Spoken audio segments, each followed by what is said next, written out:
Dalam diskusi tajam kali ini yang bertajuk Di Balik Penyerangan Lapas Cebongan, siapa yang salah, aparat atau rakyat? Acara ini diselenggarakan oleh redaksi Penawan.com bekerjasama dengan Ikatan Wartawan Online yang diadakan di kantor redaksi Penawan.com, Jalan Hajitan 4 nomor 6 Rawamangun, Jakarta Timur pada hari Senin 1 April 2013.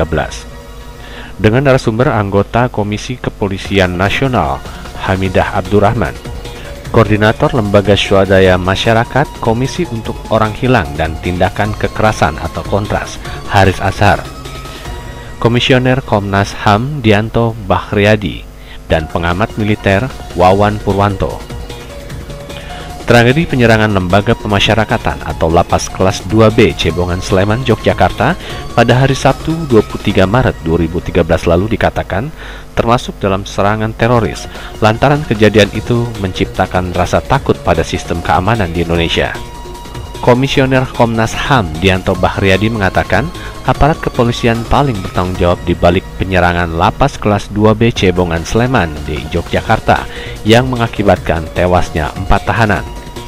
Kemudian anggota Komisi Kepolisian Nasional atau Kompolnas Hamidah Abdurrahman menambahkan, kesimpulan Kompolnas terkait pengusutan kasus penyerbuan dan pembunuhan di Lembaga Pemasyarakatan Cebongan Sleman, Yogyakarta adalah tindak lanjutnya, bukan lagi oleh institusi Polri.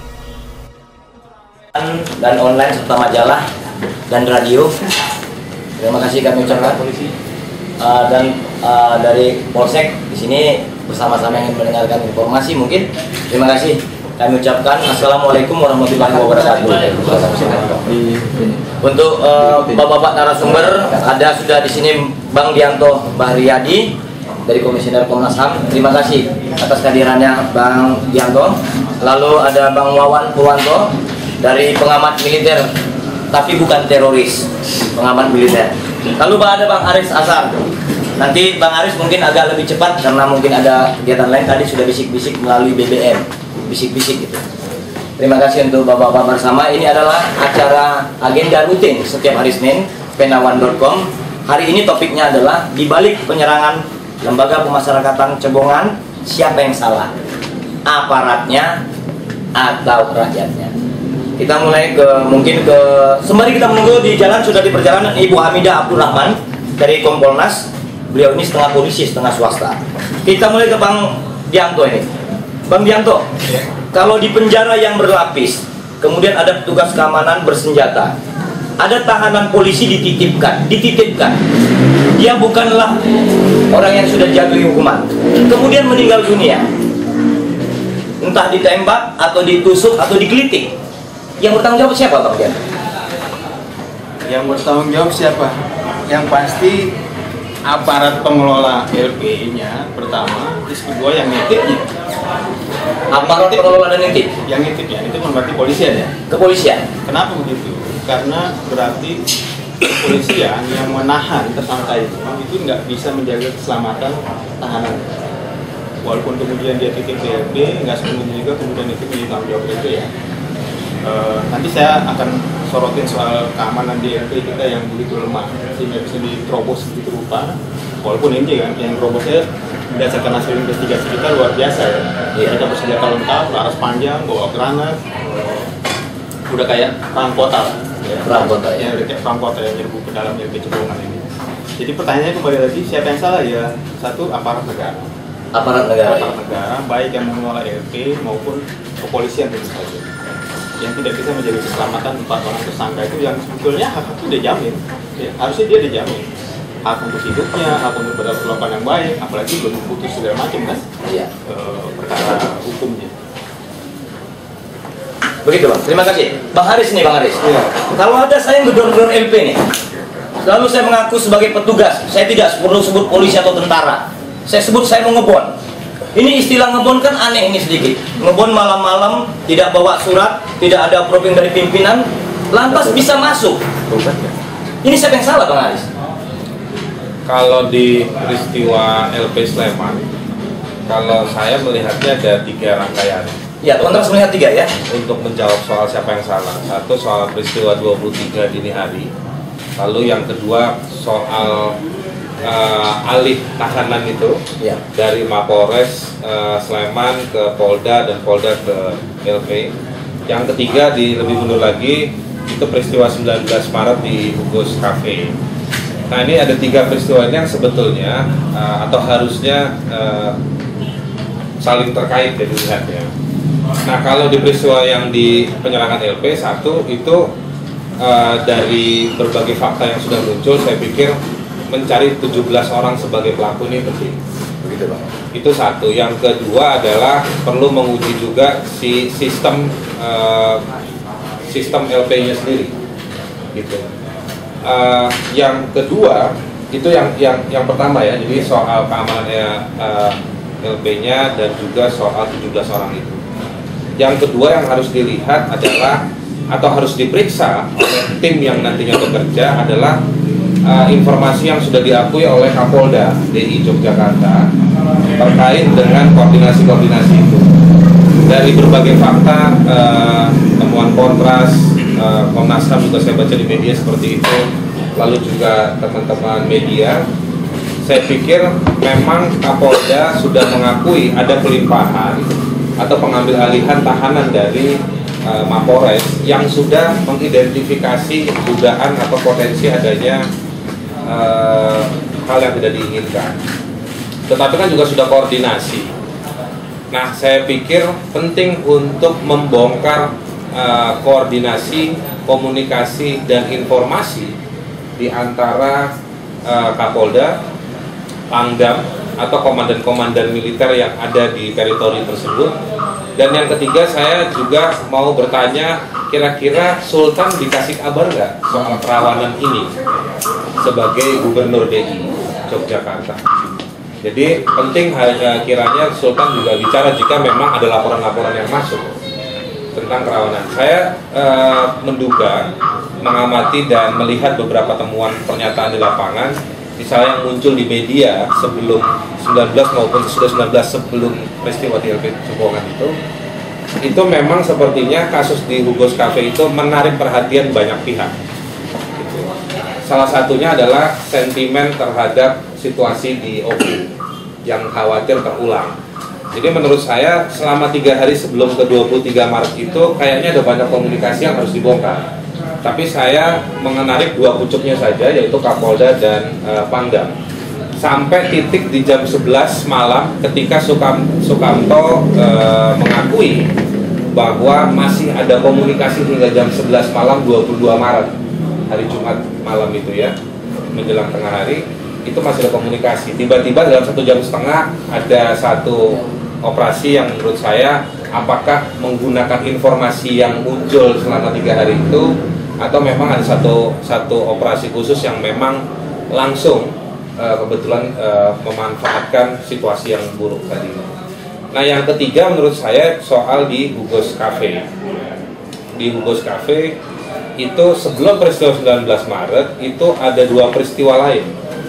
Gitu. Ada 2 peristiwa lain yang mana satu anggota TNI juga sebagai pelaku, tapi di pelaku yang di peristiwa yang kedua itu anggota TNI juga jadi korban. Gitu. Sampai akhirnya Santoso yang jadi korban lagi pada 19 Maret. Jadi menurut saya kita perlu bongkar juga nih Hugos Cafe ini teritori apa, siapa, ada bisnis apa di sana, atau ada kepentingan-kepentingan apa sehingga banyak kelompok yang berpotensi melakukan kekerasan itu. Menurut kontras kepentingan apa di situ? Saya belum ngecek lebih jauh, saya belum bisa memberikan informasi. Sekarang masih ada upaya atau usaha untuk mencari informasi. Tapi menurut saya Hugos Cafe bukan area bebas nilai. Ada nilai tertentu ya? Ada interest di situ yang kita harus lihat siapa orang yang berusaha mengambil keuntungan di sana dan siapa orang yang berusaha mengambil keuntungan di sana. Ini yang harus dibuka juga lebih jauh. Oke, Bang. Jadi menurut saya satu, Hugos Cafe itu yang tanggung jawab polisi. Kenapa polisi tidak membongkar peristiwa demi peristiwa yang ada di sana? Kalau memang itu jadi area interest apa? Halal atau haram? Iya. Kalau haram, polisi sudah ngapain aja? Mereka harus bicara hari ini.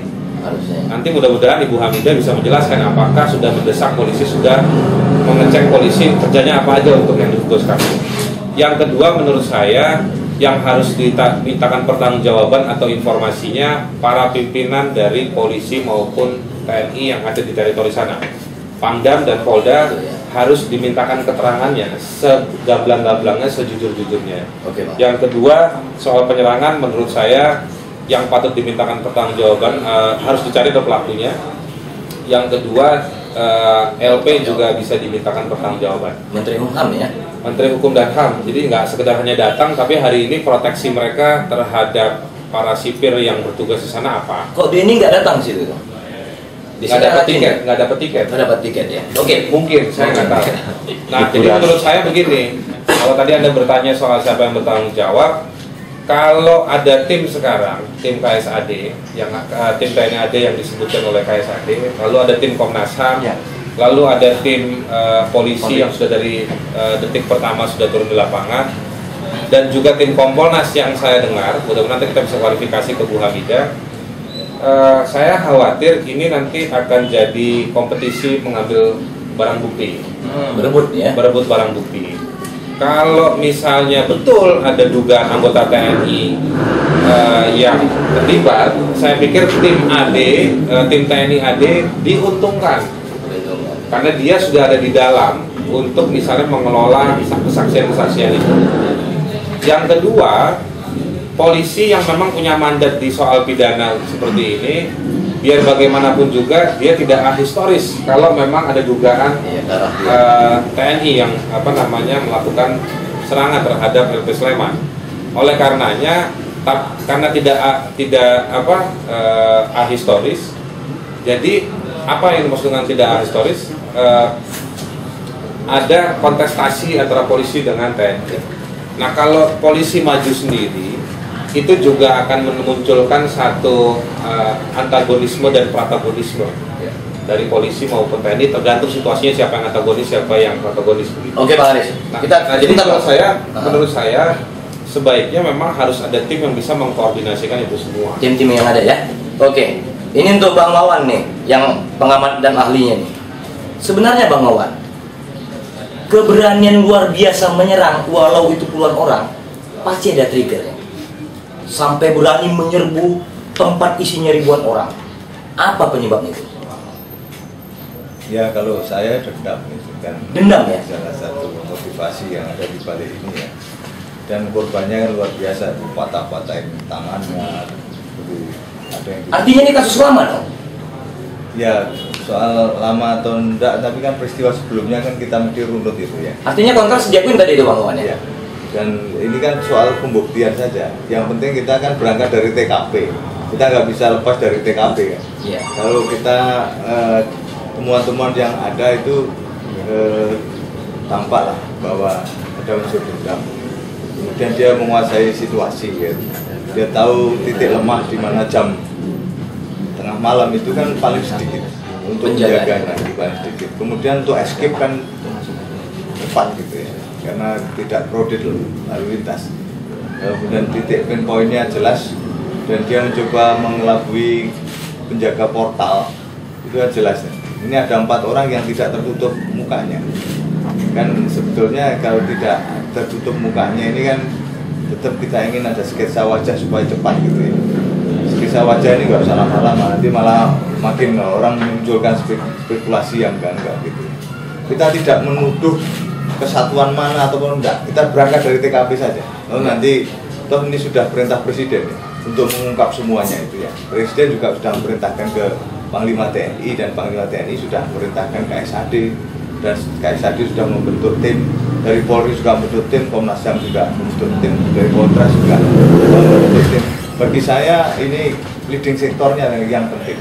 Leading sektor ya, karena memang harus koordinasi ya, tidak bisa bekerja sendiri-sendiri ya.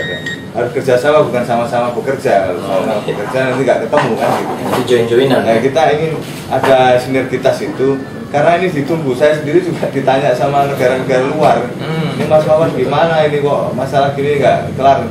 Apakah ada yang kurang dengan kemampuan di Indonesia? Saya bilang kemampuan di Indonesia sudah cukup, teknologi juga cukup. Terus berapa waktu kurang lebih ya? Tempo 2 minggu paling ditangkap. Saya bilang gitu. Nah, intinya adalah keberanian kita sekarang untuk mengungkap itu. Nah, kalau itu semua terungkap, maka trust bukan hanya transmisi di Indonesia, tapi di luar ini kan juga takut karena banyak orang asing yang juga tinggal di sini. Ya, mereka juga menitipkan bisnis investasinya dan juga ada diploma dan sebagainya. Ini kan menjadi tanda tanya. Oleh karenanya, karena kita ini menjadi negara yang juga global village ya, itu kita harus juga menjaga perasaan mereka untuk bagaimana sistem keamanan itu ada. Di samping itu, satu hal lagi yang perlu kita garis bawahi, bahwa sekarang sudah muncul rumor segala macam yang ada di berbagai lini dari sumber yang mengatasnamakan si A, si B, si C dan seterusnya. Ini malah nanti memanaskan situasi orang-orang yang mudah terprovok, itu malah nanti repot. Bagi saya makin cepat, makin baik untuk lebih cepat, lebih baik ya. Lebih cepat. Oke Bang Wawan, tadi Anda mengatakan keberanian luar biasa, dendam. Seberapa penting yang 4 orang ini sehingga harus dihabisi? Kalau soal ini pentingnya dalam konteks apa? Kejahatan atau instrumen positif? Bagi saya, kalau soal apa yang menjadi penyebab dan sebagainya ini setelah pelakunya ketangkap itu lebih jelas ya. Kalau analisa Bang Wawan seperti apa? Kalau bagi saya tentu ada motif balas dendam itu ya. Di balik ini semua tinggal kita runut saja. Kan kalau dia balas dendam krecek-krecek nggak ada guna dia bunuh itu. 4 orang ini siapa sih sebenarnya? Nah, pasti ada yang tersembunyi di balik itu semua. Di baliknya ya. Oleh karenanya setelah ini tertangkap baru setelah itu secara gamblangnya tampak. Kalau belum ya seperti teroris belum ketangkap kan runutan ini ya nggak kena juga. Itu ya, kan? Kalau hanya analisa nanti bisa plus minus. Tapi kalau sudah ketangkap kan sudah tinggal memberikan suatu sinkronisasi dengan kesaksian yang lain, barang bukti, kemudian juga kesaksian ahli, serta juga keterangan masyarakat yang sanksinya juga sudah ditangani berapa? 45 orang, kan cukup itu ya. Setidaknya kan tahu, tinggal sekarang kita percepat lah itu proses sehingga trust publik ini tidak terkoyak. Kita tidak menjurus atau kita tidak menuduh siapapun, enggak. Kita berangkat dari TKP saja, itu lebih enak. Lebih objektif ya? Ya. Terima kasih Bang Wawan. Kembali kita ke Komnas HAM ini. Ya. Ini Bang, kalau Bang Dianto, kalau kita lihat tadi kontras, Bang Wawan mengatakan nggak sederhana yang di permukaan nih. Kita nggak peduli siapa pelakunya gitu. Tapi kejahatannya kok terorganisir dan orangnya seperti penting banget gitu. 4 orang ini penting di apa? Kalau kita lihat pelaku dan yang dibunuh kan sama-sama orang jahat nih. Dari Komnas HAM bagaimana melihatnya? Kejahatan dengan penjahat itu gimana? Ini ya, masalah 4 orang itu penting atau nggak penting Iya. Bukan menjadi persoalan sih. Bukan. Yang jadi persoalan 4 orang itu nyawanya hilang. Iya. Itu lebih penting. Satu ya, apakah dia statusnya tersangka atau apa, itu yang penting. Kedua, memang ini menjadi krusial sekarang untuk para tim yang melakukan penyelidikan, terutama dari kepolisian, menemukan motif. Motifnya. Motif itu yang bisa menjawab tadi berapa ini tonggak mungkinnya.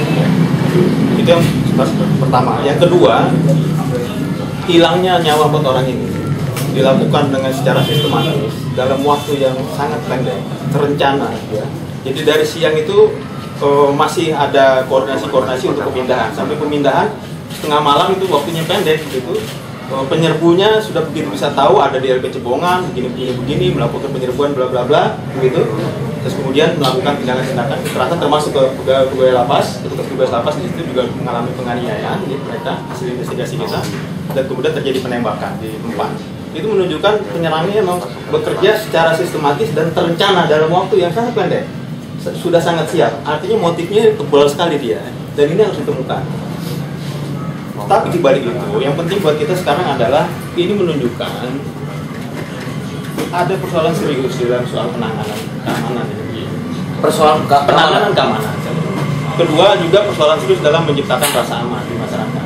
Bagaimana mungkin tahanan titipan polisi tiba-tiba bisa dihajar begitu rupa di dalam suatu lembaga yang namanya LP yang sudah berlapis-lapis, itu dia ditembak di lapis keempat ya, dalam susunan ruangan LP itu hasil investigasi. Artinya penyerbunya itu sudah melewati beberapa border tertentu, penjagaan tertentu, dan itu bisa dengan mudah diterobos, dieksekusi di tempat, dan kemudian sekarang nggak jelas siapa pelakunya, gitu kan? Iya. Walaupun semua pihak sekarang bilang, oh kita masih bekerja menjadi investigasi. Di sini yang menonjol adalah bahwa rasa aman ini nggak ada lagi sih. Ya. Dan akibat peristiwa ini Jogja agak kacau kan. Artinya gini, sekarang warga DIY yang berasal dari NTT mengalami ketakutan luar biasa. Bukan hanya warga dari NTT, warga-warga yang dari daerah lain juga mengalami ketakutan. Berbagai macam rumus, SMS beredar sana sini nggak jelas. Dan ini situasi yang chaos kayak begini, yang paling kita takutkan kemudian kan nanti ada yang ngambil manfaat. Jangan-jangan mengambil manfaat ini juga punya motif. Nah itu yang saya kira sekarang menjadi krusial, apakah dia kepolisian khususnya TNI AD, Komnas atau siapapun yang melakukan investigasi itu membuat satu hasil peta ya, yang jelas, bukan hanya peristiwa tertembaknya 4 orang itu. Karena ini kalau dia nggak terjawab, maka persoalan besar tadi soal hilangnya rasa aman di negeri ini itu menjadi benar adanya ya. Gitu. Itu yang lebih serius untuk diungkapnya ya. Itu Bang Dianto. Ya. Ini dari kontrasnya Bang Aris. Ya. Ini kan begitu mengerikan nih analisa dari Komnas HAM ini juga. Tapi pada saat yang mengerikan kondisi keamanan negara ini. Tapi pada saat yang sama Pak SBY tenang-tenang di Bali. Nah kita mau tanya ini, kontras itu kan. Saya nggak ikut. Ada yang terancam di Sleman, tapi ada yang tenang-tenang di Bali. Sebenarnya rasa aman itu diciptakan presiden atau dibiarkan presiden tuh Bang Aris? Gini, mestinya begitu peristiwa itu terjadi dini hari, Sabtu pagi itu ada pernyataan publik dari presiden. Tapi sayangnya itu hanya muncul dari juru bicara presiden dan sparring dia kalau nggak salah. Kenapa? Menurut saya karena ini ada warga sipil yang harusnya dia sudah diamankan, malah jadi tidak aman. Yang lokasinya di satu tempat yang harusnya itu menyimbolkan soal penegakan hukum, kok malah terjadi malah terjadi peristiwa seperti itu. Jadi saya rasa kita patut kecewa kalau presiden tidak merespons secara langsung terhadap peristiwa di LP Sleman itu. Dan di saat bersamaan Pak Presiden malah menambah jumlah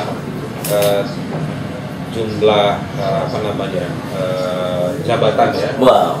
Bukan rasa aman yang ditambah, tapi jabatannya ditambah ya. Itu menurut saya memang sudah saatnya.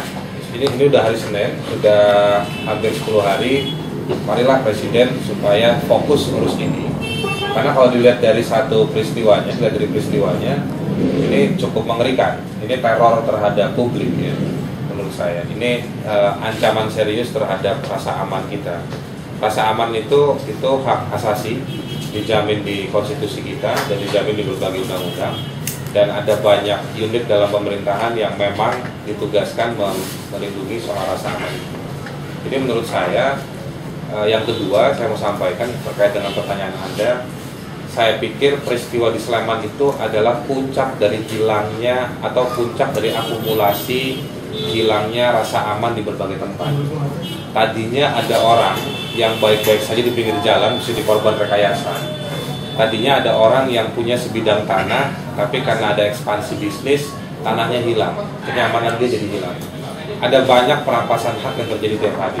Tetapi jika orang yang ada dalam pelukan negara seperti 4 orang ini masih juga mati, menurut saya ini sudah sangat sampai pada titik nadir ya, kalau pakai bahasa ekspresi yang umumnya, sampai di titik nadir. Kalau peristiwa Sleman ini tidak bisa diselesaikan, kalau peristiwa Sleman ini tidak menjadi satu pembelajaran, saya khawatir praktek kemarin itu atau skenario seperti kemarin itu bisa di copy paste, bisa diberlakukan pada situasi atau pada tempat, pada momentum yang lain. Dan kalau saja ada orang yang merasa punya alasan yang cukup buat dirinya sebagai pelaku ya, bisa melakukan hal-hal tersebut. Apalagi ditambah kita mau pemilu. Jadi ini saya pikir suasana politiknya juga tidak mendukung kalau negara sampai gagal atau tidak mau menyelesaikan persoalan ini ya. Oke, terima kasih Bang Aris. Ini untuk pengamat militer lebih jauh nih Bang Mawan nih. Ini kan pertimbangan banyak nih Bang. Mungkin nggak aman di Polsek, nggak aman di Polres, nggak aman di Polda. Amankan deh KLP gitu. Ini pasti yang mengkaji aman di LP ini kan bertanggung jawab nih. Ini kan untayan-untayan yang tidak bisa putus. Kalau dari sisi analisa militer, ini kan nggak percuma kajian mereka ditempatkan di LP. Sesederhana apa atau separah seribet apa harus ke LP gitu Bang Wawan? Menurut prediksi Abang, harus ke LP gitu. Jangan-jangan ada orang memang yang belum terbukti salah, diumpankan di tempat yang aman gitu, supaya mati gitu. Coba dia di gubuk derita mungkin tidak secepat itu matinya gitu. Bagaimana kira-kira menurut Bang Wawan? Bagi saya pemindahan LP silahkan saja, selama dihitung. Kalau nggak mati Bang Wawan, ini sekarang persoalan mati nih. Dengan perkuatan. Ya. Karena memang ini juga sebelumnya kan sudah ada indikasi bahwa akan ada serangan gitu ya. Jadi itu dirasakan. Dipindah silahkan tapi diperkuat dulu kan LP-nya. Ini untuk next.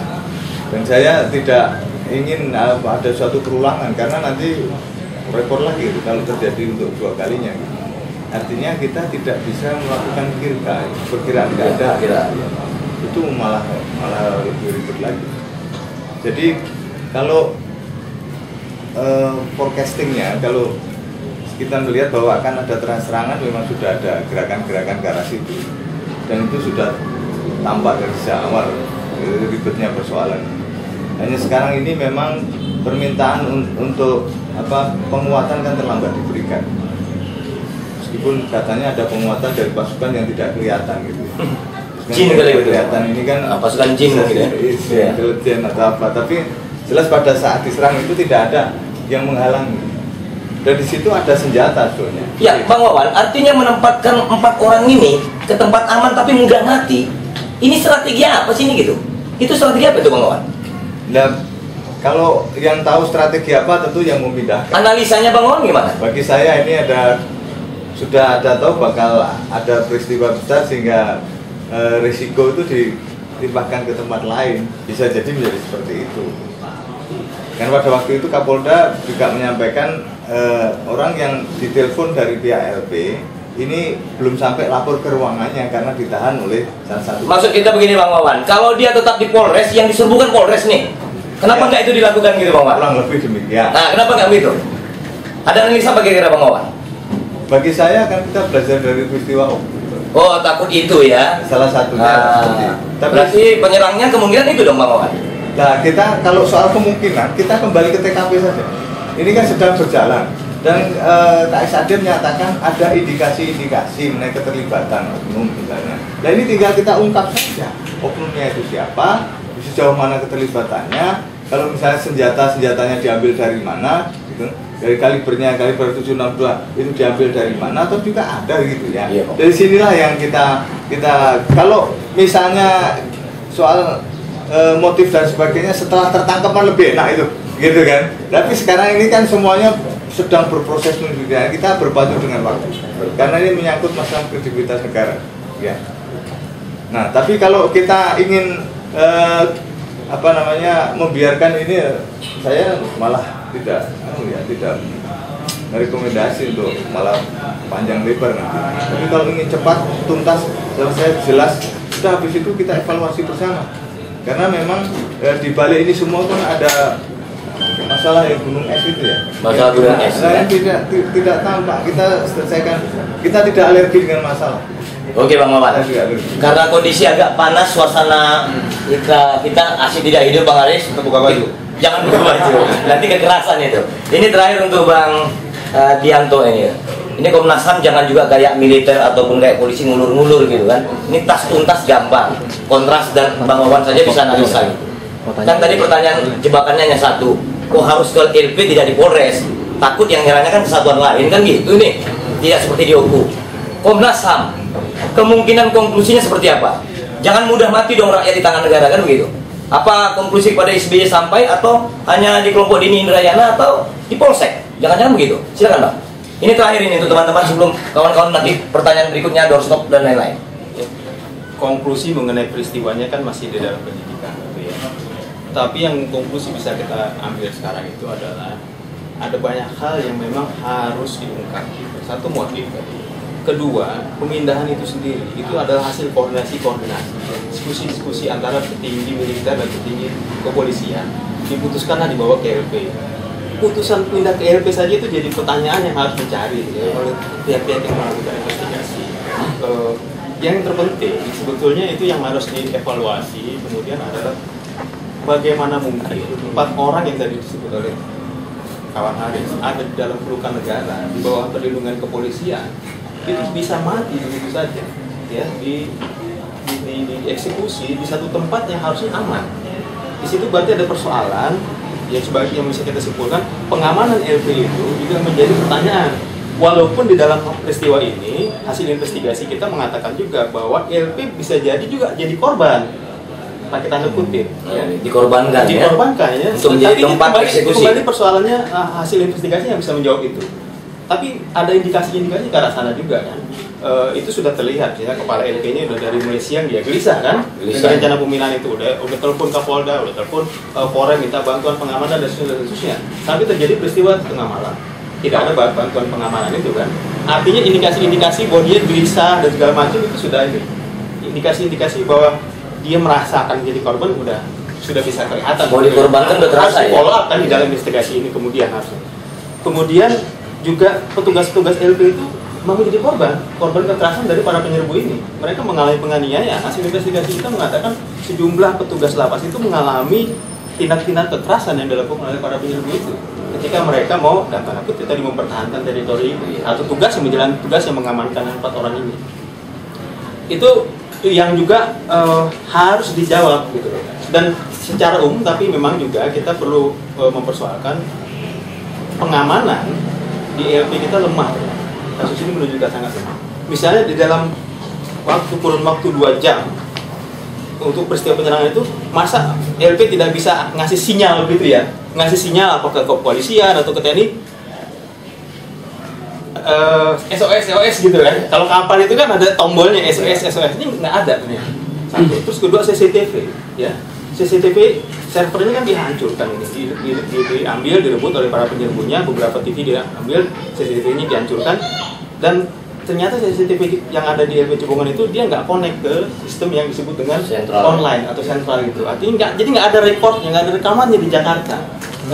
Kementerian nggak punya itu, Dirjen Lapas nggak punya itu sekarang. Sekarang pengakuan Denny Indrayana LPLP punya katanya. Iya katanya LPLP ternyata. Denny penipu dong ini ya? Saya nggak tahu. Enggak ya. Itu bukan urusan saya untuk menilainya. Tetapi intinya setelah kita investigasi, ya itu yang di LP Cibongan itu dia tidak connect. Dia tidak connect dengan jaringan yang disebut tadi online itu. Gitu ya. Itu iya Bang Dianto. Itu kan terlalu teknis. Ini hanya satu Bang. Ada orang meninggal di dalam instrumen aset negara. Kesimpulan Komnas HAM kira-kira seperti apa? Ya itu tadi dari rangkaian peristiwa itu. Ini tidak perlu rangkaian Bang, ini ada orang meninggal di bawah naungan negara. Apa konklusi Komnas HAM? Kemudian saya tadi sudah katakan, yang jadi persoalan adalah dengan sistem yang sangat lemah, di mana ada oknum-oknum tertentu atau orang-orang tertentu atau pihak tertentu bisa memegang senjata, bisa bawa granat masuk ke dalam LP. Itu menunjukkan sistem keamanan negara ini kita ini payah. Oh itu aja ya? Ya sangat payah. Dan sehingga mengorbankan nyawa rakyat. Mengorbankan nyawa rakyat dan kemudian menciptakan rasa tidak aman yang luar biasa sekarang. Begitu. Itu konklusi akhirnya dan itu yang harus dijawab. Insya Allah itu nanti akan dari Komnas HAM ya. Ya terima kasih Bang Dianto. Sesungguhnya kita dapat informasi bahwa Ibu Hamidah sangat berkepentingan sekali untuk menyampaikan berimbang informasi dari Kompolnas. Tapi teman-teman kita tanya dulu karena sudah sangat panas Mas Witanto. Bagaimana kira-kira? Apakah kita sesi ini kita lanjut atau sambil menunggu atau kita menunggu Ibu itu sendiri? Lanjut aja dulu. Lanjut aja dulu. Lanjut dulu ya. Lanjut aja dulu. Oh, oke, terima kasih. Kita perlu itu ya. Bang Wawan ini biar kita lanjut katanya. Kawan-kawan kan tidak ahli dalam teroris ini. Ini bisa dikelompokkan teroris nggak yang penyerang? Ya kalau teror. Ini kan menyerang negara ini. Ya kalau ini kan membuat rasa takut, teror kan dia membuat rasa takut, juga rasa tidak percaya, putus asa kan seperti itu. Nah, serangan ini masuk kategori itu.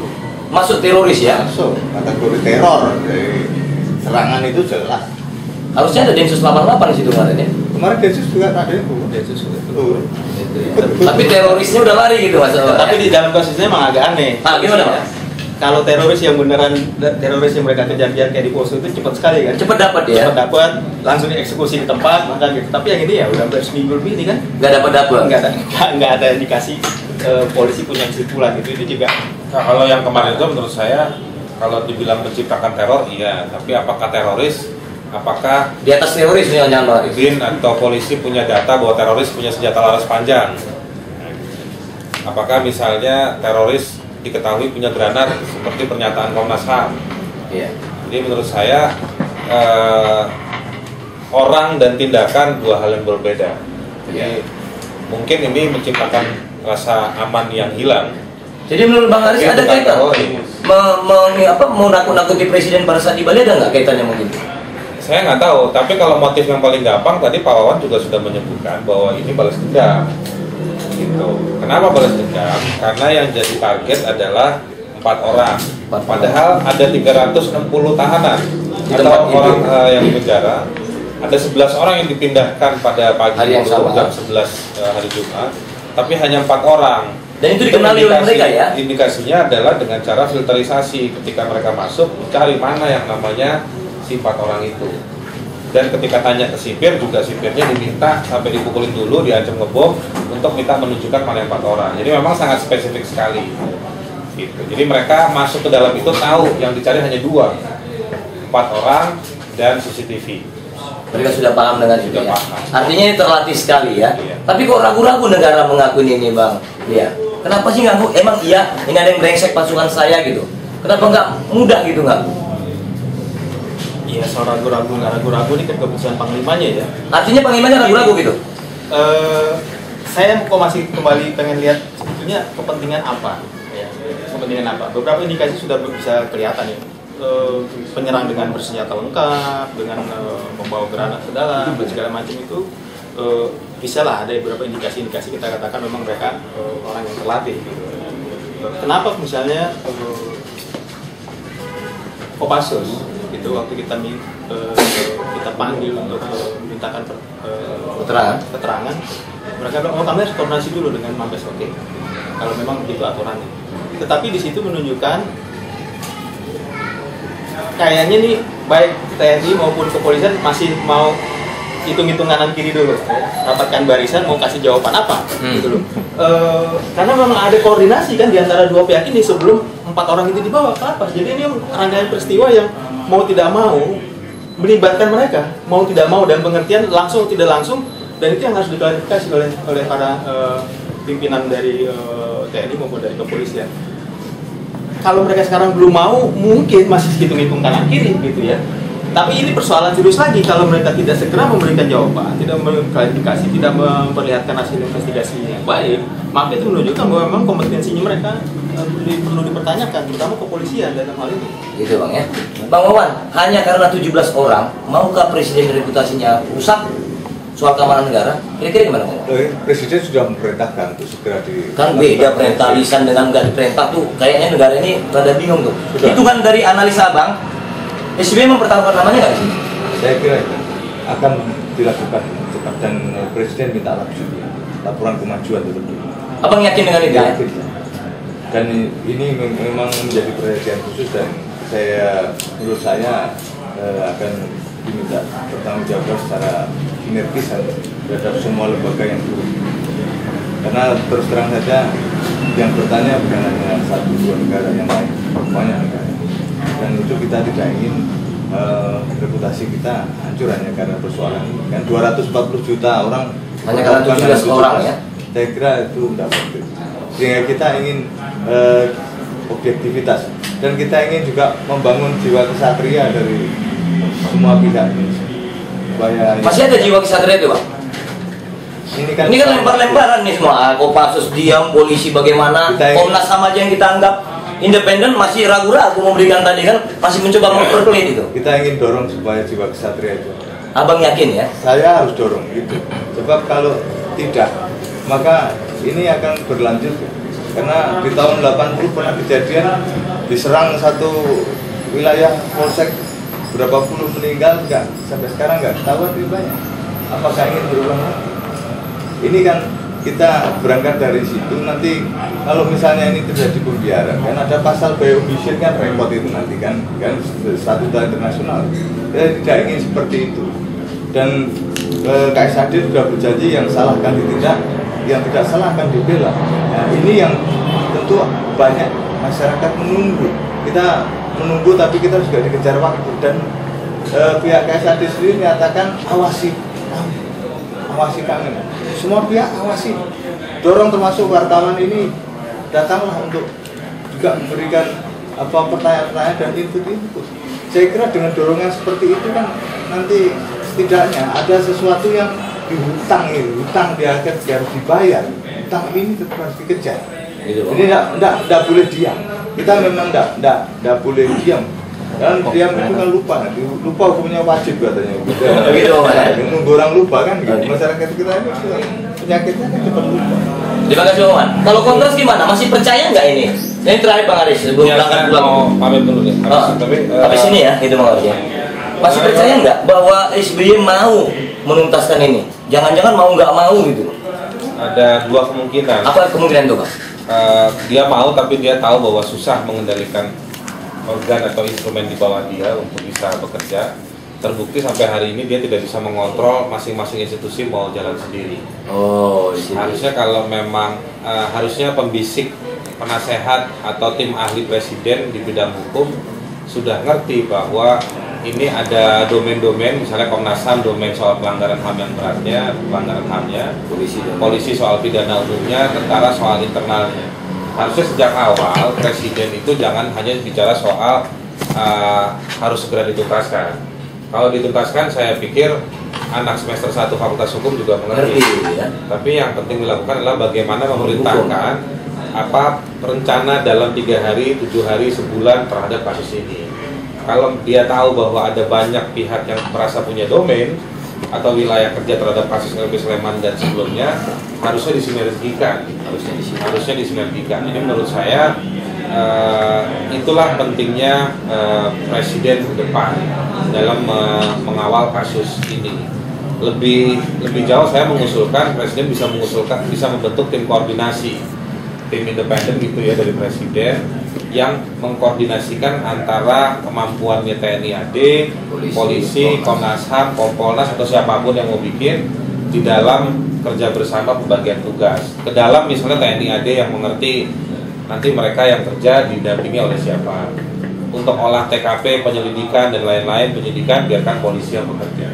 Dan idealnya nanti itu dibawa ke pidana umum. Kalau ada unsur-unsur pelanggaran HAM yang berat, saya pikir sebagaimana yang sudah terlihat, itu harusnya Komnas HAM memberikan sugesti dengan temuan-temuan dan analisanya. Harusnya. Nah, mungkin catatan sedikit buat Komnas HAM. Menurut saya juga aneh ya kalau Komnas HAM baru turun 1 hari langsung minta ketemu dengan ke Karangmenjangan di markas Kopassus. Idealnya memang Komnas HAM harus olah TKP dulu. Dalam proses itu sah misalnya ditentukan ini tim penyelidiknya. Tim penyelidik itu nanti bekerja, lalu nanti memanggil atau melakukan kunjungan. Kalau hanya kunjungan dan meminta verifikasi seperti penjelasannya Siti Nurlaila, saya pikir itu juga aneh. Apa yang mau diklarifikasi, orang belum punya banyak temuan. Klarifikasi terhadap apa gitu? Klarifikasi terhadap apa? Kalau saya idealnya di Komnas HAM, saya turun lapangan menemukan ABC, saya datang ke kantor Kopassus bukan mau minta klarifikasi, saya mau lihat buku-buku soal penggunaan senjata, mobilisasi pasukan, ada nggak yang ngambil peluru, siapa komandan hari itu, siapa yang jaga malam itu, apakah mereka melaporkan ada berapa spray yang rusak, ada berapa tempat tidur yang diisi karena mereka tidur. Mestinya seperti itu. Begitu dia Bang Dianto. Bukan sekedar klarifikasi datang ke sana. Bagaimana Bang Dianto? Apa mungkin Komnas ketakutan seperti SBY juga nih? Jangan-jangan sungkan, pakai udah tahu tapi nggak berani. Jangan-jangan Komnas gitu juga? Mengidap penyakit yang sama? Enggak, apa yang dikatakan oleh Bung Garis tadi kita lakukan. Ya, klarifikasi pertama kita perlu penjelasan bahwa korban yang dihukum KPK itu anggota aktif atau enggak, karena ada penolakan juga dari pihak mereka bahwa ini bukan anggota aktif. Kalau dia anggota aktif, maka mungkin bisa tergiring ke arah motif tadi gitu kan. Artinya ini step by step lah. Apa yang disebut oleh Bung Haris tadi kita lakukan juga. Jadi motif sesungguhnya bisnis apa ini Bang? Besar nggak bisnis orang ini? Yang mana ini? Ini kejadian ini, pemicunya ini. Ada dendam, 4 orang jadi sangat berbahaya, harus dibasmi di instrumen negara. Kalau saya sementara sih melihatnya simpel aja dulu, 4 orang dan 4 di antara 11, 4 di antara 360, berarti mereka itu target yang utama kan? Target utama. Jadi dugaan sementara ada dendam. Tetapi dendam itu dia masa dendam gara-gara kawin cerai kan nggak mungkin itu harus ya? Oh bukan, dendamnya itu mungkin karena peristiwa di Hugos Cafe. Tadi kan sejak awal sudah dijelaskan, di Hugos Cafe itu ada 2 peristiwa sebelumnya yang anggota TNI juga jadi pelaku, tapi juga jadi korban. Jadi menurut saya memang ada satu benang merah yang harus ditarik mundur ke Hugos Cafe. Jadi menurut saya kuncinya ada di sana. Tapi begini, saya mengusulkan satu, Komnas HAM bisa menjadi antitesis terhadap upaya-upaya yang dilakukan oleh TNI AD ataupun polisi dalam rangka kerjanya ya. Misalnya mendorong satu prinsip keterbukaan, menjadi satu instrumen negara yang punya mandat undang-undang masuk ke wilayah kasus ini dan itu melakukan proses secara terbuka buat masyarakat. Karena kalau melihat TNI AD, membiarkan TNI AD saja, saya pikir apa yang diutarakan oleh KSAD itu bukan sesuatu yang luar biasa. Datar itu ya. Karena kalaupun kita dorong TNI, kita bilang bahwa TNI melakukan kekerasan, paling maju itu TNI hanya melakukan satu proses hukum yang ujungnya peradilan militer. Proses dan ujungnya di peradilan militer itu tertutup dalam banyak kasus. Terakhir misalnya soal penyiksaan orang Papua di Puncak Jaya yang ada di video YouTube. Itu akhirnya pelaku-pelakunya hanya dihukum dalam hitungan bulan. Prosesnya itu tidak memanggil korban, tidak ada kesaksi, tapi murni dari mereka yang meringankan mereka saja. Oleh karenanya, kalau kita biarkan TNI AD jalan sendiri itu susah, bahaya. Justru kasus ini hanya akan berakhir pada satu cerita-cerita yang sama seperti kasus-kasus yang lain. Akhirnya kita tidak dapat pelajaran ke depan. Nah, oleh karenanya harus ada antitesa yaitu Komnas HAM. Tapi kan ini tadi tesis saya, prediksi saya adalah ini kan cuma jadi perlombaan saja. Sebaiknya ada sinergi, ada sinergi. Jangan jalan sendiri-sendiri ya. Jangan jalan sendiri-sendiri. Nanti jadi kayak Indonesian Idol gitu kan? Gak kompak kesannya.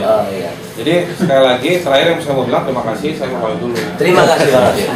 Jadi kalau orang memang masih muda harus energik. Silakan dulu Bang. Ini kalau kontras agak boleh. Sebentar. Kalau dari kawan silakan dari media. Begitu. Udah lah, udah cukup. Iya. Nah, Ini Pak Wawan ya. Ya Pak Wawan. Jadi begini Pak Wawan, ini ada hal yang menarik mengenai kaliber yang digunakan itu. Kalibernya ya? Iya, itu saya agak terhentak ya, terusik ketika seorang kepala BIN yang notabene dia adalah prajurit karir ya, itu saya mengatakan bahwa senjata itu bukan TNI nggak digunakan lagi gitu. Lalu besoknya KSAD mengatakan masih dipakai oleh TNI. Itu kan seperti kok aneh gitu loh. Masa seorang Marsiano Norman masa tidak tahu kalau peluru seperti masih dipakai. Gimana dari itu gimana Mas Wawan? Memang untuk yang reguler sudah tidak dipakai. Yang dipakai SS1, SS2 ya, bikinan dalam negeri. Nah, senjata yang ada yang di luar itu sebetulnya sudah tidak banyak dipakai karena memang sudah ada pengganti termasuk M16 sudah mulai dipinggirkan. Tapi memang ada sebagian yang dipakai, tapi sebagian nggak banyak. Dan itu sejumlah pasukan-pasukan tertentu saja yang pakai. Oleh karenanya kalau misalnya ada Pak Marsiano ngomong itu sudah tidak dipakai, ya memang kebijakan yang baru itu sudah meminggirkan yang itu SS1, SS2 saja. Di samping itu produk dalam negeri mendapatkan suku cadangnya mudah. Kemudian juga pelurunya juga diproduksi dalam negeri sehingga tidak ada kesulitan. Kalau ada embargo tidak ada masalah. Intinya itu. Tapi kalau menggunakan senjata di luar itu, begitu ada embargo, ini masalah. Nah, oleh karenanya kalau Pak Marsiano mengatakan seperti itu, Pak Marsiano juga nggak salah, memang kebijakan dari atas seperti itu.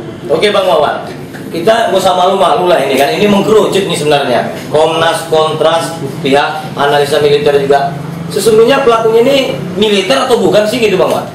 Kita kan jangan bikin kabur nih, jangan malu-malu, banci-banci gitu. Soalnya apa? Kalau KSAD mengatakan ada indikasi keterlibatan. Ini kan absurd itu, bersayap itu Bang. Menurut Bang Wawan gimana? Militer atau bukan? Saya kalau mengatakan militer atau bukan, ini nanti langsung menuduh. Tapi kalau misalnya analisa nih Bang, ini diskusi kan. Menurut Abang militer atau bukan? Kalau saya mengatakan yang jelas orang terlatih. Apakah itu militer atau bukan, milisi atau bukan, ini tinggal kita pembuktian. Terima kasih Bang Wawan. Bang Dianto, kalau pelakunya sipil merampas nyawa orang lain, dari Komnas HAM akan mengatakan apa? Kalau pelakunya militer merampas hak nyawa orang lain, Komnas HAM akan mengatakan apa, Pak? Itu ada wilayah kriminalnya di situ. Ya. Dan juga jelas bahwa wilayah pelanggaran HAM. Ya. Rampasnya itu sudah pelanggaran HAM serius ya. Dengan kata lain memang Komnas berkonsentrasi mencoba menemukan indikasi-indikasi pelanggaran HAM-nya. Ya. Beberapa investigasi yang dilakukan oleh kepolisian mungkin mencoba mencari aspek kriminalnya, gitu kan, dalam peristiwa itu. Tetapi hak-hak tersangka itu yang hilang dengan begitu saja, termasuk hak hidupnya itu sudah mengindikasikan ada pelanggaran. Kita mau bilang begini, Bang Dianto, kalau pelakunya saya tembak, kan itu persoalannya mudah. Kalau pelakunya ada tentara, nembak apa akan diucapkan oleh Komnas HAM? Rekomendasinya akan seperti apa? Beda nggak itu kira-kira? Kalau begitu peristiwanya, di situ jelas ada indikasi pelanggaran HAM. Pelanggaran HAM. Begitu. Dan di sini sudah mulai tampak indikasi-indikasi ke arah itu. Hasil investigasi sementara kita mengatakan begitu.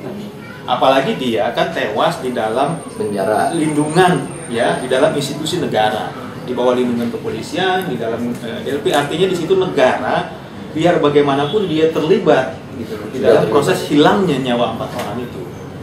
Kalau pelakunya adalah instrumen negara juga? Ya, atau oknum? apalagi kalau pelakunya nanti terbukti adalah instrumen negara ya. Makin keras rekomendasi Komnas ya? Jelas itu pelanggaran HAM. Ya gitu ya.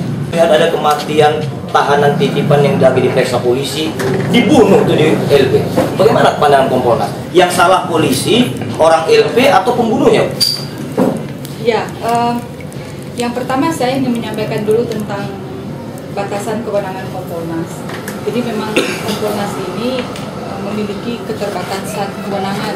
Terbatas kewenangannya, Bu ya? Terbatas kewenangan karena kami itu bekerja kan hanya dengan peraturan presiden nomor 17 tahun 2011 yang di dalamnya itu memang kewenangan kita itu hanya sebatas kalau diperlukan melakukan pemeriksaan ulang, pemeriksaan tambahan sampai pada gelar perkara. Itu dulu ya. Nah, terhadap kasus ini kami kan sudah turun ke Jogja. Kita sudah mengunjungi Polda, kita sudah ke lapas, dan kita sudah mendalami beberapa hasil pemeriksaan Polda. Dan kesimpulannya adalah bahwa tahanan yang dieksekusi itu adalah tersangka kasus pembunuhan, penganiayaan, pengeroyokan di KPUKO sebelumnya. Itu sudah jelas hubungannya di sana. Itu yang saya sebut dengan benang merah. Ya, pembunuhan terhadap siapa, Bu? Tentara atau polisi juga gitu? Terhadap di situ disebutkan namanya Sertu Santoso ya, anggota Kopassus. Kopassus ya? Ya, disebutkan, memang disebutkan demikian. Gitu. Jadi benang merahnya di situ, Bu ya? Benang merahnya di situ. Jadi kita tidak bisa melepaskan kejadian di lapas ini dengan apa yang terjadi sebelumnya. Nah, kemudian kalau kita melihat dari, saya kira mungkin yang lain juga sudah tahu itu dan sudah banyak dibicarakan bahwa penyerangan yang ke lapas ini menurut saya lebih merupakan sebuah operasi, bentuk kegiatan operasi yang dilakukan satu rombongan dan ada komandannya di situ dan dengan menggunakan atribut-atribut tertentu lengkap dengan senjata. Artinya Kopassus yang dibunuh itu bos-bosnya ketemunya melawan gitu, balas dendam? Ya, kita belum tahu sampai ke sana karena hasil kesimpulan dari Polda DIY belum menyebutkan hal itu. Ya, tapi kan ini Kompolnas, Bu. Ibu mengatakan ada benang merah, jangan banci juga, Bu, kan? Langsung aja, Bu. Iya, saya mengatakan bahwa karena ini berdasarkan hasil pemeriksaan kami kepada saksi bahwa itu kan dilakukan oleh satu kelompok orang yang bekerja sangat taktis, ya sistematis, dan mereka dilengkapi dengan senjata. Senjatanya, Bu? Ya, dengan senjata, laras panjang, dan menurut informasi saksi itu lebih kurang 14 orang yang dengan kasat mata bisa dilihat mereka oleh saksi itu menggunakan senjata laras panjang. Oke, Bu Hamidah. Pak Wawan, ini kan jelas Bu Hamidah dari Kompolnas, instrumennya jelas, kemudian melakukan researchnya jelas. Malu-malu lagi nggak Bang Wawan mengatakan bahwa sebenarnya harus bertanggung jawab Komandan Kopassus dan Dem Kopassus gitu? Berani nggak Bang Wawan mengatakan gitu? Oh gini, karena ini kita harus dasarnya itu adalah bukti. Berarti yang dilakukan Kompolnas bukan bukti, Kompolnas? Kan ini Kompolnas belum mengatakan ini bukti-bukti kan enggak, karena Kompolnas tidak melakukan penyidikan. yang melakukan pemeriksaan. tapi bukan penyidikan. Yang ini bukti atau saksi dan sebagainya penyidik. Artinya kalaupun nanti keluar pernyataan Kompolnas nggak perlu dipercaya dong kalau gitu ya? Bukan. Artinya kalau soal percaya nggak percaya kan kembali ke keyakinan masing-masing. Itu kalau agama Bang Wawan. Ini. Tapi intinya kan kita kalau penyidik itu kan pro justisia. Ya. Semua pernyataan penyidik itu bisa dibawa untuk sidang pengadilan. Persoalannya Pak Wawan, polisi nanti kan takut tertekan juga. Ini udah antar institusi. Jangan karena ketertekanan mereka, rakyat tidak mendapatkan fakta. Kenapa sebagai pengamat militer Bang Wawan tidak berani membantu pernyataan Kompolnas gitu? Kalau terhadap hal itu Kompolnas sendiri Gimana tuh, Bang? sedikit tegas ya, Pak. Tegas Bu ya? Jadi terhadap Polda kami mengatakan bahwa apapun hasil pemeriksaan yang didapat oleh Polda, tolong disampaikan kepada publik. Ibu yakin bahwa Kapoldanya berani? Iya. Nah, itu Bu. Kasihan Kapoldanya kan, Bu. Mau menyatakan kebenaran tapi dia laras senjata kan gitu, Bu. Bagaimana Bang Wawan? Tolong dibantu dong Kompolnas. Ya, sekarang kita kembali itu perintah presiden. Apapun kalau sudah perintah presiden, ini kan user utama. Usernya gitu kan. Kenapa tidak? Dia panglima tertinggi. Ya panglima sudah namanya perintah, ya sudah diikuti. Abang yakin dengan itu, Bang? Sistem panglima tertinggi itu, Bang? Sekarang kalau sudah namanya presiden panglima tertinggi, perintah, apalagi yang jadi Itu Bang ya. Itu untuk teman-teman. Itu pernyataan dari yang bisa kita simpulkan dari Bang Wawan, dan ini mungkin terakhir dari Bu Hamidah, Bu. Biar jangan capek-capek kawan-kawan Kompolnas ngabisin uang negara, ibu keringat meninggalkan anak istri, anak dan suami. Ya kan? Ini sekarang Bu, seperti apa kira-kira rekomendasi Kompolnas? Tegas nggak sih Bu? Nggak, kalau rekomendasi kami memang sampai saat ini baru sebatas bahwa Kapolda harus mengumumkan hasil yang ditemukan. Cukup itu? Dan mengaitkannya tuh dengan benang merahnya kan ada di peristiwa penganiayaan yang ada di Cafe Hugo. Tidak memberikan assessment terhadap kinerja Kapolda? Tidak, kami tidak sampai ke sana karena kami melihat bahwa Polda dari hasil kemarin kami tuduh itu sudah melakukan langkah-langkah yang seharusnya dilakukan oleh polisi. Cukup. Mereka sudah memeriksa dan seterusnya. Sekarang tinggal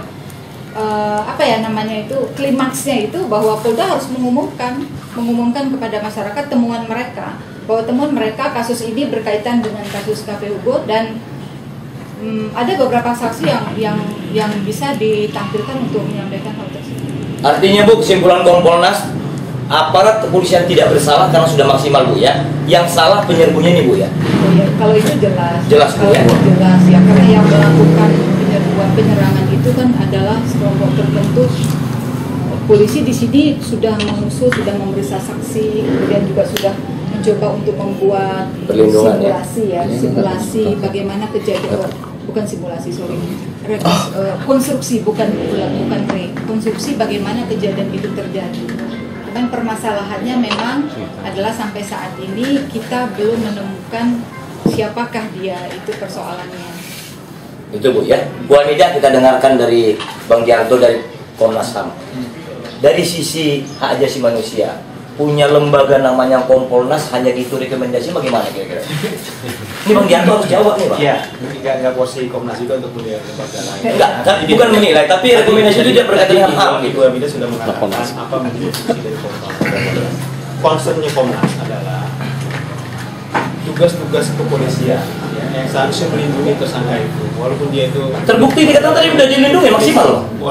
Saya belum selesai. Walaupun dia menitipkan kepada lapas, itu harus maksimal. Udah maksimal kata Bu Hamidah. Ya itu tentu penilaian Komnas. Itu Komnas dia. punya kriteria menilai. Yang penting pertarungannya sekarang adalah apakah kepolisian mau menyampaikan kepada publik hasil-hasil investigasi dia, ya. Dan di situ ditunjukkan kemana indikasi kasus ini sebetulnya, siapa pelakunya dan bagaimana peristiwanya. Itu pertaruhan penting, gitu. Pertaruhan penting sekarang dari kepolisian. Kapolda. Hanya polisi Bang. Tadi kan kita sedang menyorot kepolisian, kan kita sedang menyorot kepolisian. Jadi pemeriksaannya adalah polisi, ya. Jadi polisi. Kan kita sedang menyorot kepolisian. Jadi itu pertaruhan pentingnya. Apalagi tadi saya sudah katakan, Kapolda dan pihak kepolisian DIY sebelum peristiwa pemindahan itu juga sebetulnya sudah tahu rencana-rencana pemindahan, sudah bersetuju dengan pimpinan atau petinggi TNI juga di situ untuk memindahkan 4 tersangka ini. Artinya itu ada satu proses rangkaian peristiwa di mana kepolisian tidak bisa begitu saja melakukan pemeriksaan atau investigasi atau kemudian penyidikan memutus pada saat peristiwa terjadi di LP itu, tapi dia harus mundur jauh ke belakang. Saat dan nah, pasca. itu yang harus disampaikan oleh kepolisian kepada publik, dan itu pertaruhannya di situ. Pertaruhannya. Oke deh Bang Dianto, Bang Wawan, Ya. Bu dari Kompolnas, kami sedikit memang menjadi tergelitik dan belum puas. Ini wartawan wajar belum puas. Kasihan tadi polisi katanya udah benar, tapi ngarep supaya Kapoldanya nanti ngumumin sendiri. Padahal Kompolnas sudah tahu ada ketidakbenaran. Kompolnas sudah tahu polisi benar. Kenapa nggak nunjuk aja Kapolda DIY benar, yang nggak benar penyerangnya 17 orang dari Kopassus? Kenapa nggak berani gitu kira-kira Bu? Ini penutup. Ya, Kompolnas ini memang tidak dalam rangka menjudge Polda itu apakah. Toh Ibu mengatakan mengagung-agungkan dan memuji Kapolda dilakukan, Bu. Kenapa untuk yang ini tidak dilakukan, Bu? Ibu mengatakan Kapolda sudah benar. Kita kan takut Kapolda buat tekanan, Ibu. Yang saya lakukan, yang saya katakan benar tadi adalah proses pemeriksaan yang dilakukan oleh Polda, bukan Kapolda, tetapi Polda dalam rangka mengungkapkan penyerangan yang dilakukan. Jadi yang saya katakan tadi itu Proses pemeriksaannya, Bu. proses Ya? pemeriksaan itu sudah betul dan berakhir dengan sebuah konstruksi bahwa kasus ini bukan berdiri sendiri, tapi dia ada hubungannya dengan kejadian sebelumnya. Karena yang dieksekusi ini adalah 4 tersangka yang merupakan kejadian dari pihak itu. Nah, sedangkan apakah Kapolda atau benar atau tidak, kita kan harus menunggu dulu ini. Tapi saya kira itu, saya sendiri ketika duduk di sana selama 2 jam itu sudah merasa bahwa sebenarnya ini bukan kasus sulit. Kasus penyerangan ini bukan kasus yang sulit, bukan kasus yang gelap gelita. Karena di sana kita menemukan sebuah sketsa ya. Sketsa bukan wajah, tapi sebuah sketsa itu dari awal masuk sampai berakhir itu kita tahu polanya seperti itu. Dan kita ada 31 saksi yang melihat kasus itu terjadi. Sehingga itu bukan kasus yang gelap gelita. Jadi kalau ada alasan Kapolda lagi mempertimbangkan dan pihak-pihak lain, sebenarnya dibuat-buat alasan dulu ya. Ya mungkin tadi itu karena ada tekanan. Tadi Mas kan bilang ada tekanan, mungkin ada tekanan. Tapi begini, di sisi lain bahwa Kasat TNI sudah mengatakan akan membentuk tim. Saya juga sudah menyampaikan tadi pagi bahwa kepada Polda bahwa silakan kalau memang Anda tidak mau mengumumkan, serahkan hasil pemeriksaan itu kepada tim yang sudah dibentuk di TNI. Persoalannya tadi Kontras mengatakan, Bu, ini timnya terlalu banyak. Jadi kayak kontes nanti. Ya, betul. Jadi ini berbahaya kan, Bu kan? Ini kan Indonesian Idol, nanti siapa juara 1, juara 2 nanti, Bu kan? Bagaimana ini, Bu? Enggak, kalau timnya kan ya cukup, misalnya Polri kan bukan tim ya, Polri memang tugasnya jadi penyidik. Jadi penyidik ini menyerahkan hasilnya kepada tim. Itu di assessment? Bukan untuk ditindaklanjuti, karena ini sudah ada bukti awal, sudah ada bukti petunjuk, bukti awal di sana. Bukan lagi hal yang tidak ada apa-apanya. Kalau ada bukti kenapa nggak ditangkap aja? Nggak bisa, mungkin ini di luar kewenangan polisi. Kenapa Ibu katakan di luar kewenangan polisi? Karena dia mungkin tentara, Bu. Kopassus. Satuan lainnya. Oh iya, kesimpulannya dulu ya. Terima kasih Bu Hamida, terima kasih Pak Wawan, itu kesimpulan Pak Wijanto ya. Terima kasih Pak Wawan, mengucapkan terima kasih Bu Hamida. Berarti kesimpulannya benar Bu ya. Terima kasih kepada para narasumber semuanya yang sudah berkenan hadir dalam acara diskusi tajam kita kali ini. Mudah-mudahan para narasumber berkenan hadir dalam acara diskusi tajam kita selanjutnya, tentunya dengan topik-topik yang berbeda. Terima kasih dan sampai jumpa.